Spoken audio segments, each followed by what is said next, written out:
Hello everybody, my name is Michael Knipp. Welcome back. I just realized I barely ever say my last name, but yet somehow a lot of people still get it right, so that's cool. This video is brought to you by the guys over at the CodeX Cantina channel who tagged me in their tag video, the alphabet soup tag, and is for Novella. Now, if I understand this tag correctly, these don't all have to be answers that start with N. There's some that specifically target the letter N, but otherwise, I'm going to be answering them, though all the prompts have something to do with an N word. If you guys aren't familiar with the channel, the CodeX Cantina, that is a channel where two friends discuss literary fiction. They're doing like a critical analysis in a way that's like way smarter than what I normally do here, and you should go check them out. They're awesome dudes. I've had a lot of fun with them since joining BookTube. Great guys. I will link their tag video down below, as well as the original tag video, I believe, and let's just get started. The first prompt, N is for Novella, the last good one you read. Now, I don't know what classifies as a novella. I'm sorry. I just did a quick search, and I think that a novella has to technically be between 60 and 120 pages. So I think the only one that I could probably classify that I've read for that recently would be The Strange Case of Dr. Jekyll and Mr. Hyde. But I'm going to cheat because this isn't technically a novella, it's a short story. Amazon released 6 short stories collected by an author that I love named Blake Crouch, and one of these short stories was called You Have Arrived at Your Destination by Amor Towles. I'm sorry if I'm mispronouncing his name. The short story is awesome, and it's one of the few 5 stars that I've given out this year. I feel like I've been pretty rare with the 5-star ratings, and I love that one. It's so weird, and it's a short story.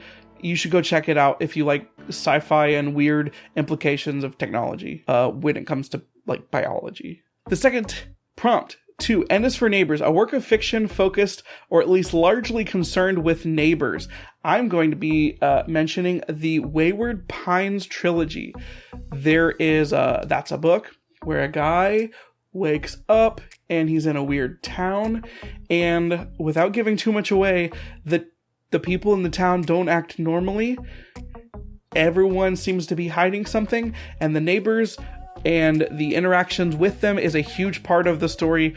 Also, I just recommend that trilogy because that's what got me back into reading in 2019. I stopped reading for a decade, and that book trilogy got me back. It's awesome. So I just realized while I was editing this video that I actually skipped over one of the prompts.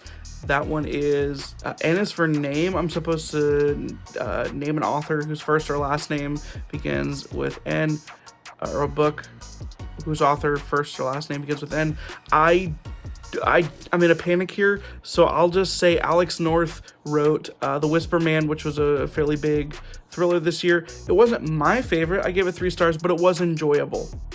Back to your regularly scheduled programming, sorry. N is for Nuptials, a work of fiction that didn't suck about a wedding. I don't think I've ever read a book about a wedding, but I've read books that have good romances in it where the character might end up being married to someone, but it's never the focus of the story. So I guess I will opt out, though I will say that I really enjoyed the romance in A.G. Riddle's The Extinction Files books, specifically the one that's in Pandemic. 5, N is for Not Aging Well, a book that you like less than when you read it. Do I want to be mean here? Part of me wants to just say Smoke, because I gave that book 2 stars, and I retroactively changed my review to 1 star, because the more that I thought about it, the more that I hated it. I don't know if that's the spirit of the question. I think it's supposed to be something that like maybe you read before and you didn't like as much when you try to read it again. I will say that the first time I read Aragon, I absolutely loved it, and I've tried to reread it since, and it just didn't click. But I don't know if that's the book's problem or my problem. 6, N is for N, a book title with lots of N's. I'm gonna have to cheat for this one.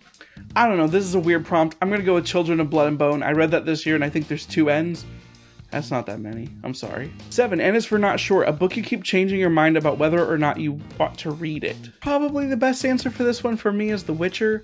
Part of it sounds awesome, and part of it sounds like it's not necessarily for me in some ways. So I don't know. I waffle back and forth. I haven't picked it up. Maybe The Witcher.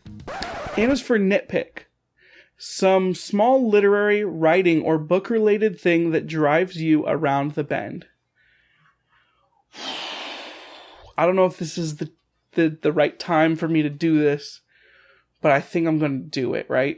We're talking about nitpicking, right?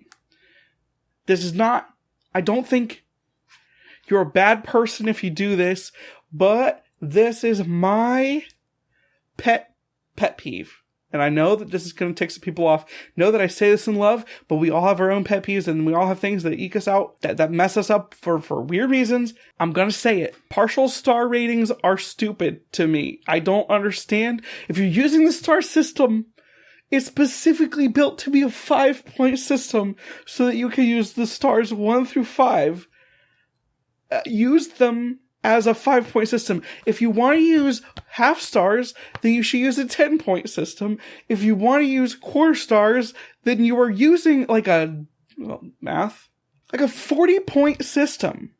We have star ratings because it's a simple 5-point system, and yet everybody on BookTube, I'm sorry. Everybody on BookTube likes to make half-star or quarter-star ratings, and I don't understand, because I feel like 5-star ratings are a 5-point system. It should be simple, and I can't. I know the problem is me. It's me. I'm sorry. 9. N is for Next to Nothing. A book you read as an adult you can barely remember a blessed thing about. I remember loving all of the books that I read in the Redwall series. I think it's a great young adult series. It's an anthropomorphized animals fantasy story where the animals are the main characters and they defend this abbey called Redwall Abbey, and they go on adventures, and it's amazing and awesome. And it was really influential for me as a kid and developmental. And I love a lot of the characters that are in those books. The author, I love the author. I love the author's voicing of the audiobooks as well. I have a strong fondness for the Redwall series. There are a lot of those books. And if you were to pick most of them, even though I loved them when I read them, I probably can't tell you a single thing about a lot of those books. I have very strong feelings. There's certain ones that I remember more than others, but there are some of them that I have no idea. I could not tell you a single thing about. 10. As for New Zealand, a book or writer you'd like to read from there. I need to take a quick second while I look up writers from New Zealand. So I just did some digging around on Goodreads and was looking through summaries of different books, and I found this book called Sam Zabel and the Magic Pen by Dylan Horrocks. And the summary looks kind of awesome. I've never heard of this book. The tag says specifically, if you don't know anything, this is a part of a good exercise. Look for somebody from New Zealand and find a book. I added it to my TBR. It looks like it's a graphic novel about somebody who has writer's block and he's writing comics, and all of a sudden he finds something that gives him new inspiration. Heck, that looks cool. 11. N is for Nodding Off, a mind-numbingly boring book. I bought a Kindle this year. It came with free Kindle Unlimited. I Googled best horror books on Kindle Unlimited, and I was recommended a book called Shadows in Tall Trees 7. It's supposed to be weird and maybe scary short stories.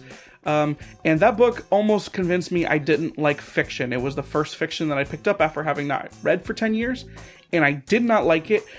It was supposed to be scary, but I was reading it in bed in the dark, and I was just falling asleep in the middle of the stories, and it was not engaging. It's very, I feel like, maybe this just isn't for me, but like, it was kind of just like kitschy and cute in a way that was trying too hard. It did not click with me, and I did find it boring. I fell asleep reading it on many occasions. 12. N is for Next. The next book you're going to read, I'm going to kind of cheat because I just started it today, but I'm reading The Great Hunt by Robert Jordan, the second book in the Wheel of Time. 13. Now it is your turn. Tag a bevy of booktubers. I don't know what a bevy entails, but I'm picking 2 booktubers that I've been watching more recently. And the first one is, I'm tagging you, Kayla, from Crack Into a Good Book. One of the most interesting things about Kayla is that she is able to read through books faster than I ever think I could if it were my full-time job. I respect the crap out of that. And she has a fun channel. You should go check it out. I'm going to link her channel below. I'm going to tag her. I want to see you do this tag. And the second person I'm going to tag is Dara over at the channel Dara Threes. I hope I'm saying that correctly. I'm going to tag you below. I just started watching her channel, and she is a fun presence. She's also involved in Bookstagram. She just recently put a video up of her reading popular books from Bookstagram, and I want to see you do this tag, so consider yourself tagged as well. Whew, that was a lot of fun. Thank you for watching this video. If you liked this video, please remember to hit that thumbs up button, and you can subscribe if you want to see more videos videos from my channel. That was a lot of fun. Thank you guys over at the CodeX Cantina. And until next time, have a good day. I must confess that my loneliness is killing me now. Don't you know I still believe that you will be here and give me a sign?